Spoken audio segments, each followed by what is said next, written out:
Welcome back to Blue Squadron. In this video, we're installing fiber optics attached to red LEDs so that we can have firing arc indicators for our customized YT-1300. In previous miniatures that I've lit up, I've used completely exposed LEDs without fiber optics. Fiber optics, however, tend to be more striking than full LEDs in kind of a less is more sort of way. I'm packing 4 fiber optic strands into each LED. One LED will be the front-rear indicator, and the other one will be the side indicators. Each pole of the Falcon's arcs are going to have 2 fiber optic indicators.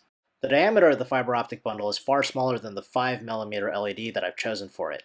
I probably should have chosen a smaller diameter of LED, something with a 3mm lens instead of a 5mm lens, but I can use an increasingly wider diameter of heat shrink tubing to kind of adapt that bundle to the LED that I've chosen. After applying each layer of heat shrink tubing, I cut off the excess to make sure that the ends of the fiber optics are still exposed, and then I move up to the next diameter.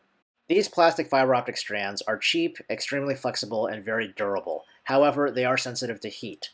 When you're applying the heat gun to the shrink tubing, you want to be very gentle and sparing to make sure that you don't melt the plastic fiber optics.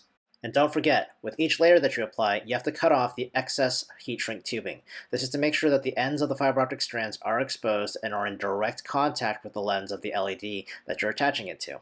I've learned a little trick for centering the fiber optic bundle on the LED. The final diameter of heat shrink tubing is larger than the LED lens. This is so I can slip it over the base of the LED. I apply a little bit of heat to the base to partially shrink the outermost tubing. This way, I don't have to worry about it slipping off when I insert the fiber optic bundle and then start my final pass of the heat gun. The next step is to do a rough fit of the fiber optic bundle into the hull of the Millennium Falcon. Whenever I do a new model, there's a fair amount of time spent basically just futzing around with the LEDs and the fiber optics and trying to make sure that everything fits together properly. Having the controller and the holes for the fiber optics in the same place in the hull was probably a mistake. This would have made the bend of the fiber optics too extreme, so I thought maybe I could try installing the LED on the underside of the 12-channel driver. Once again, this would have probably made the bend of the fiber optics too extreme, or it would have taken the controller and moved it completely off-center. I was worried that this positioning would have taken the LED controller and moved it too close to the headlight switch on the bottom side of the hull. By leaving some of the engine channels open earlier, that means that I have some through holes that I can use to thread the fiber optics through the 12-channel LED controller. This means that I can solder the LED to the top side of the controller and reduce the overall thickness of the electronics package and make sure that it still fits inside of the Millennium Falcon's hull. In total, I'm going to have 8 LEDs. That's 4 for the engine, 1 for the front-rear indicator, 1 for the left-right indicator, and then 2 headlight LEDs. That means I get to use the through holes on the other side of the controller for threading the front arc indicators. That's the front-rear firing arc indicator, and, well, next verse, same as the first. Gonna make the side arc indicators using fiber optic strands and the heat shrink tubing attached to the LED. I'm gonna use a similar mounting strategy for the side arc indicators. However, instead of using empty channel through holes for threading the fiber optics, I'm using the mounting holes at each of the 4 corners of the PCB. Now that I know where all the fiber optics are going to be threaded, I can bend the LEDs into place. You may notice the time lapse is on extreme speed. This actually takes quite a while to do. What I really should do at this point is unthread everything to solder the LEDs down into the board.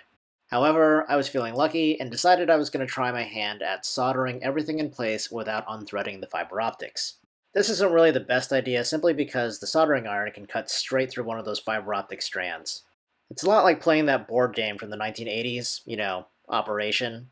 In any case, today my evade dice were kind to me and I managed to miss all of the fiber optics. Or as they say on the Orville, I'm hugging the donkey. After the soldering is complete, then I use some flush cutters to simply remove the excess legs. Now comes the part that I like to call the squishioning. It's the first time that I check that the fiber optics fit and that the model closes. Despite being extremely thin, the fiber optics take up so much volume that I no longer am able to put batteries on board any of my models. In fact, the fiber optics even change the way that I have to reassemble the Falcon. You'll notice that I'm removing the collar that leads into the cockpit. This is going to make it easier to close everything up when I'm finally done. Stay tuned for the next episode, when I install the fiber optics that are going to be the headlights for the Falcon, as well as the LED that's going to be the single headlight on the front of the escape craft. Thanks for watching!